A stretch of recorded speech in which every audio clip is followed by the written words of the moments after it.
just want to show you my absolutely amazing pizza and ciabatta and bread chopper that I have here. I got it from Amazon, and I actually kind of got it for my husband for fun because we love Star Trek and it looks like, you know, Klingon bat'leth.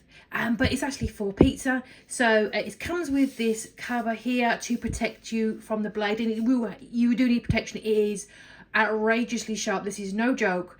This is a very, very sharp blade. So you come with the protector there, and you can sharpen this blade if you obviously use it quite a lot like we would do. You can sharpen it through a knife sharpener, and it has the round bottom. So what you would do, you would grip it with both hands, and you would have your bread, and you would rock it this way to chop the bread or your pizza, anything like that really. Or if you have maybe you've done like a hog roast and you just want to chop it all up really, really quickly, you could. So you've got your two handles there for holding it. Please do use both handles there.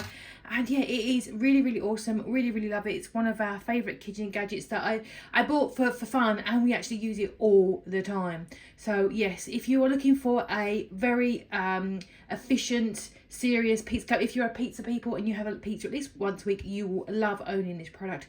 It's really awesome and we recommend it.